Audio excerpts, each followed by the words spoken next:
جرابوں پر مسح کرنے کا حکم، کیا جرابوں پر مسح کرنے سے پورا وضو ہو جاتا ہے یا نہیں؟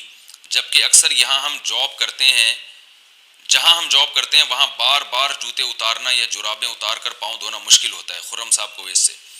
یہ بھی 15ویں صدی کی ایک بدعت ہے جس کا اس صدی سے پہلے کہیں کوئی ثبوت نہیں ملتا کہ عام جرابوں پہ بھی لوگ مسح کرنے لگے، اور بعض علماء نے اس کے جواز کا فتویٰ دیا ہے، لیکن یہ اجماع امت کے خلاف ہے۔ چاروں اماموں کا اجماع ہے کہ موزوں پر مسح کے لیے کچھ شرائط کا پایا جانا ضروری ہے، اور ان چاروں فقہ کے نزدیک یہ جو آج کل جو ساکس ہم پہنتے ہیں ان پر مسح بالکل جائز نہیں ہے۔ اس کی بڑی وجہ یہ ہے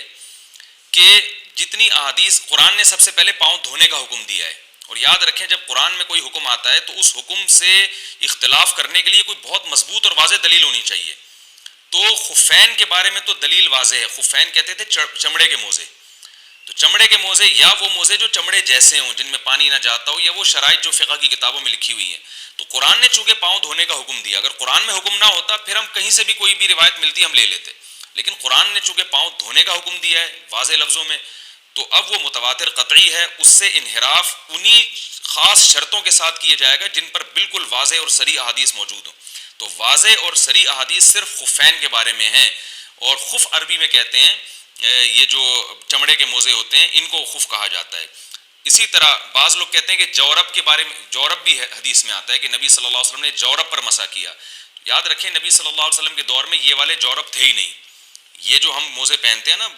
بوٹ کے میں، جس سے جو پہلے بوٹ میں یعنی جو پہلے اوپر بوٹ پہنے جاتے ہیں جوتے اور اندر جو باریک موزے پہنے جاتے ہیں، یہ نبی کے دور میں تھے ہی نہیں۔ تو تھے ہی نہیں تو نبی ان کے بارے میں فرمائیں گے کیسے؟ صحابہ کرام جو موزے پہنا کرتے تھے وہ تو جوتوں کے بغیر بہت لمبی اس میں وہ پیدل چلا کرتے تھے، بہت لمبی واک کر سکتے تھے، وہ اس میں سفروں پہ چلے جایا کرتے تھے وہ موزے پہن کے۔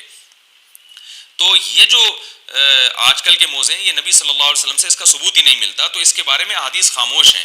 تو اس لیے اس کے بارے میں یہ فیصلہ کرنا کہ اس پر بھی مسح جائز ہے یہ کسی بھی حدیث میں نہیں ملتا، کیونکہ جورب کا جو تذکرہ حدیث میں آتا ہے تو جورب خفین کو بھی کہا جاتا ہے، یعنی جو جس کو خف کہا جاتا ہے نا، جو چمڑے کے موزے ہوتے ہیں یا چمڑے ٹائپ کے موزے ہوتے ہیں، تو جورب اس کو بھی کہا جاتا ہے۔ تو آپ جورب سے یہ والے جورب مراد لے لیں، یہ کسی امام کا مذہب نہیں ہے، نہ اسلاف میں سے کسی ایسے امام سے ثابت ہے جن کی امت میں اتباع کی جاتی ہے۔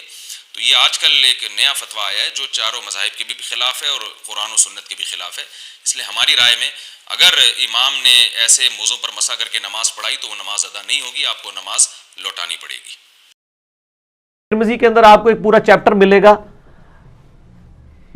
جورابین پہ مسح۔ اب یہ کیا کرتے ہیں، کہتے ہیں موزے چمڑے کے ہونے چاہیے، چمڑے کے ہونے چاہیے، وہ چمڑے والی حدیثیں لادا ہے،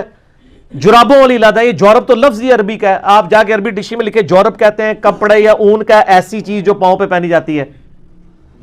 چمڑے کی ہونی ضروری نہیں ہے۔ البتہ امام ترمذی نے لکھا ہے کہ وہ جراب موٹی ہونی چاہیے جس سے جسم باہر نہیں ڈھلکے۔ ہماری جتنی جرابیں یہ موٹی ہوتی ہیں،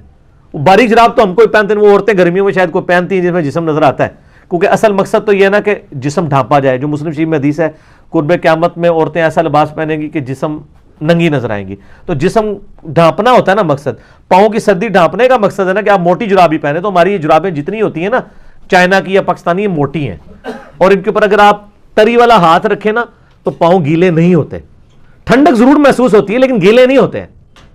ٹھیک ہے۔ اور تری آپ نے وہ بھگو کے نہیں کرنی، میں نے بتایا وہ پوری صرف گیلا ہاتھ رکھنا ہے۔ اس کی حدیثیں ترمذی میں لادا سے ہیں، اور امام ترمذی نے اس حدیث کو حسن صحیح بھی کہا ہے، اگرچہ ہمارے نزدیک وہ روایت کمزور ہے سفیان ثوری کی تدریس کی وجہ سے، لیکن امام ترمذی اس حدیث کو صحیح سمجھتے ہیں۔ البتہ ہمارے پاس مصنف ابن ابی شیبہ میں 5 صحابہ سے موجود ہے کہ جرابوں پر مسح پہ اجماع ہے صحابہ کا۔ اور آپ کو مزے کی بات بتاؤں، یہ حدیث ابو داؤد میں بھی آتی ہے، جو دیوبندیوں کی ابو داؤد ہے نا اس میں انہوں نے نا لکھ دیا ہے کہ ہم بھی جرابوں پہ مسح کے قائل ہیں، لیکن پبلک کو کہانی وہی کرائی ہوئی ہے کہ بغلوں میں بت رکھ کے آتے تھے، رفع الیدین ہوتا تھا۔ پبلک کو جرابوں والے کو دیکھ لیں تو کوئی جاہل بندہ بھی ہو کہتا ہے اے نہ ہوتے نہیں ہوتا جی مسح، تو اس کو پوچھو بھی کدھر لکھا ہے تو پتہ نہیں، انہوں نے بھی بزرگوں کو نہیں سنا ہے، بزرگ فرماتے ہیں، تو بزرگ فرما کے لکھ کے ٹر گئے جے